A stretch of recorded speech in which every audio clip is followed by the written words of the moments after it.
Hey guys, இன்றைக்கி நம்ம வீடியோவில் எஃப்எஃப் கவர் பிக் எப்படி பண்ணுறதுன்னு பார்க்கலாம். First Alight Motion app open பண்ணிக்கோங்க. பண்ணிவிட்டு 4:5 ரேஷியோ செட் பண்ணிவிட்டு அதுக்கப்புறம் ஒரு பேக்ரவுண்ட் செட் பண்ணி அது ஃபில் கம்போசிஷன் ஏரியா இல்லாட்டி உங்களுக்கு ஏற்ற மாதிரி ஜூம் பண்ணி வச்சுக்கோங்க. அடுத்து உங்களுக்கு எந்த பிக் வேணுமோ அந்த பிக் நீங்கள் செட் பண்ணிக்கோங்க. நான் வந்து இந்த மாதிரி ஒரு பிக் செட் பண்ணிவிட்டு அதை வந்து மேட் சோக்கர் கொடுத்து சோக்கு அப்புறம் ஃபெதர் கொடுத்து அதை கரெக்டாக பண்ணிக்கிறேன். உங்களுக்கு எந்த அளவுக்கு வேணுமோ அந்த அளவுக்கு நீங்கள் வச்சுக்கோங்க. நான் இதோட XML ஃபைலில் உங்களுக்கு கண்டிப்பாக இந்த வீடியோட லிங்க்கில் கொடுக்குறேன். ஸோ நான் அடுத்தடுத்துக்கு செலக்ட் பண்ணுற ஒவ்வொரு பிக்கையும் நான் இதே மாதிரி தான் வந்து மேட் சோக்கர் கொடுத்து சோக் அண்ட் ஃபெதர் கரெக்டாக பண்ணி இந்த மாதிரி ஃபிக்ஸ் பண்ணிக்கிறேன்.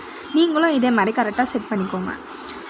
ரொம்ப முக்கியமான விஷயம் என்னென்னா, நீங்கள் ஃபெதர் கொடுக்குறதும் சோக் கொடுக்குறதும் நீங்கள் தான் பார்த்து பண்ணணும். பிகாஸ் ஒவ்வொரு பிக்குக்கும் ஒவ்வொரு மாதிரி அது வரும்.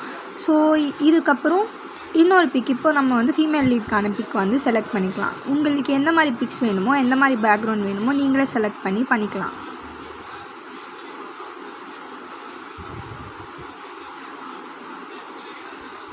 ஸோ இப்போது வந்து கரெக்டாக நீங்கள் பிக்கை வந்து அலைன் பண்ணிக்கணும். எந்த இடத்துல கரெக்டாக இருக்கும் அப்படின்னு உங்களுக்கு தோணுதோ அந்த இடத்துல நீங்கள் கரெக்டாக இதை வச்சு அலைன் பண்ணிவிட்டு இப்போது இந்த மாதிரி எதெல்லாம் உங்களுக்கு அட்ஜஸ்ட் பண்ணணுமோ அந்தந்த பிக்ஸ் எல்லாத்தையும் அட்ஜஸ்ட் பண்ணி முடிச்சிடுங்க. இப்போ நான் இதை 1 டைம் எக்ஸ்போர்ட் பண்ணிக்கிறேன். பிகாஸ் என்னால் எல்லாத்தையுமே ஒரே இதில் பண்ண முடியாது. அது என்னோடய ஃபோனில் ஒரு ப்ராப்ளம் இருக்கிறதுனால நான் ஃபர்ஸ்ட் ஒரு இந்த பிக்கை வந்துட்டு எக்ஸ்போர்ட் பண்ணி சேவ் பண்ணிவிட்டு அதுக்கப்புறம் இதில் நான் வந்து எஃபெக்ட் வந்து போடுவேன். ஸோ இப்போ திருப்பி வந்துட்டு அந்த பிக்கை நான் ஆட் பண்ணணும்.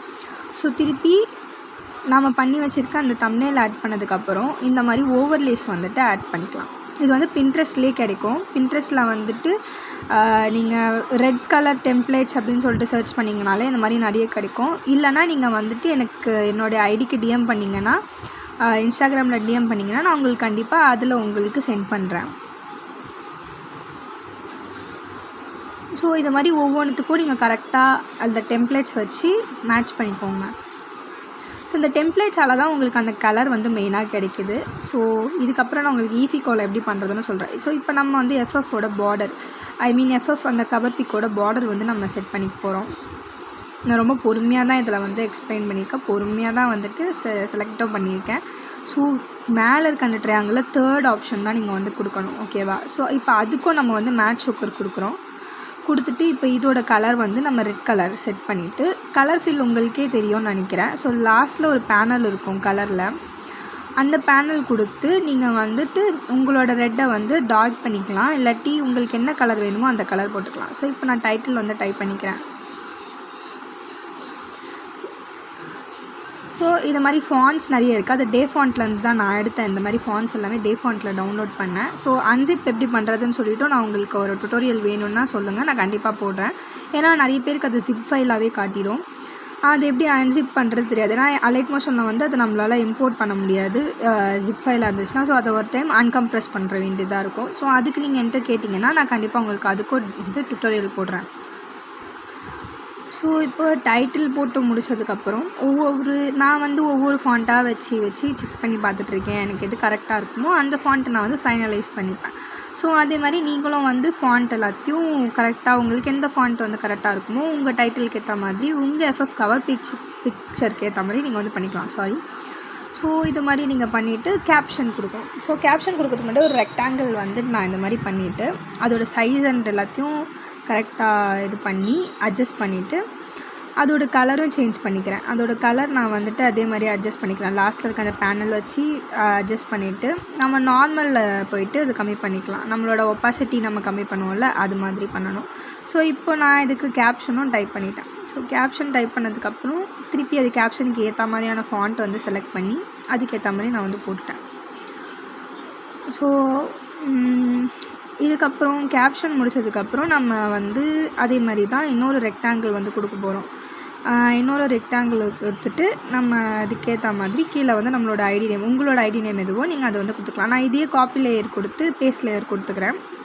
ஏன்னா திருப்பி அதை இன்னொரு டைம் பண்ணிகிட்ருக்க மாதிரி இருக்கும். ஸோ நான் கீழே இருக்கிறதுக்கு நான் பிளாக் கொடுத்தேன். உங்களோட தம்ப்நெயிலுக்கு ஏற்ற மாதிரி நீங்கள் உங்களுக்கு என்ன கலர் பிடிச்சிருக்கோ அதை வச்சு பாருங்கள். அப்படி இல்லாட்டி நீங்கள் பிளாக் இல்லாட்டி ஒயிட் கூட யூஸ் பண்ணலாம். முக்கியமாக ஒப்பாசிட்டியில் இருக்க நார்மலை வந்து நீங்கள் அட்ஜஸ்ட் பண்ணிக்கிட்டே ஆகணும். அப்போ தான் உங்களுக்கு வந்து தம்ப்நெயில் கரெக்டாக வரும். அந்த ரெக்டாங்கிள் வந்து கரெக்டாக வரும். உங்களுக்கு இந்த வீடியோவில் எதனாச்சும் புரியலனா எனக்கு நீங்கள் டிஎம் பண்ணிங்கன்னா ஃபேரிடெயில் ஃபிக்ஸ் அதனோட எஃப்எஃப் அக்கௌண்ட், அதுக்கு நீங்கள் எனக்கு டிஎம் பண்ணிங்கன்னா நான் கண்டிப்பாக உங்களுக்கு வந்து அதுலேயும் சொல்லி தருவேன். ஸோ இப்போ நான் இதில் என்னுடைய ஐடி நேம் அதுக்கப்புறம் யாரோட எஃப்எஃப் அதெல்லாத்தையும் நான் வந்து கரெக்டாக போட்டு முடிச்சிட்டேன். இதுதான் என்னோடய தம்ப்நெயில். ஸோ இப்போ இதுதான் என்னுடைய தம்ப்நெயில் ஸ்டைல். ஸோ இப்போ இதை ஹெச்டி போடணும் இல்லையா? ஸோ இதை ஹெச்டி போடுறதுக்காக நான் ஒரு ஆப் வந்து சொல்கிறேன் பாருங்கள். ஈஃபிகோன்னு ஒரு ஆப் இருக்கும். இப்போ நம்ம வந்து ஈஃபிகோ ஆப் தான் ஓப்பன் பண்ண போகிறோம். ஸோ இப்போ ஈஃபிகோவில் அந்த ப்ளஸ் இருக்கு இல்லையா, அதை கொடுத்துட்டு நமக்கு தேவையான அந்த ஒரு பிக் வந்து செலக்ட் பண்ணிவிட்டு அதில் இருக்க இதெல்லாம் கான்ட்ராஸ்ட்டு, சேச்சுரேஷன் அண்ட் வைப்ரன்ஸ், அப்புறம் ஷார்பன், அதுக்கப்புறம் ஸ்ட்ரக்சர், ஒவ்வொன்றுத்தையும் வந்துட்டு நீங்கள் எது பண்ணுறீங்களோ பண்ணுங்கள். ஒவ்வொன்றத்தையும் நீங்கள் வந்து பாருங்கள் உங்களுக்கு என்ன கலர் செட் ஆகுது அப்படி சொல்லிட்டு பார்க்கலாம். அண்ட் ஈஃபிகோலே நீங்கள் கலர் வந்துட்டு சிசி கொடுக்கலாம். தென் வந்து ஈஃபிகோவில் வந்து நான் சொல்கிறது வந்து ட்ரை பண்ணுங்கள். ஷார்பன் 40 வச்சுட்டு ஸ்ட்ரக்சர் வந்து ஃபுல்லாக்குங்க. நான் பண்ண எல்லா ஸ்டெப்பையுமே நீங்கள் கரெக்டாக இது மாதிரி ஃபாலோ பண்ணதுக்கப்புறம் விமேக் ஆப்போ இல்லாட்டி விங்க் ஆப் ஓப்பன் பண்ணிக்கோங்க. விங்க் ஆப் இல்லாட்டி விமேக் ஆப் ரெண்டுத்தில் எது இருந்தாலும் ஓகே, இல்லாட்டி என்ஹான்ஸ் பண்ணுற எந்த ஆப்பாக இருந்தாலுமே ஓகே. ஸோ இதில் வந்து எனக்கு காட்டலை விமேக். அதுக்கப்புறம் வந்து நல்லா சேவ் பண்ணுறத வந்து ஸ்க்ரீன் ரெக்கார்ட் பண்ண முடியாதுன்னு சொல்லிடுச்சு, அது வந்து காட்டலை. ஸோ அதனால் இதுதான் ஃபைனல் அவுட்புட். நீங்கள் வந்து மேலே சேவ் இருக்கும், அதை கொடுத்துங்க. அவ்வளோதான் கைஸ். ஸோ இவ்வளோ தான், ரொம்ப சிம்பிளாகவே நம்ம இந்த தம்ப்நெயில் வந்து பண்ணி முடிச்சிட்டோம்னு நான் நினைக்கிறேன். Thank you so much.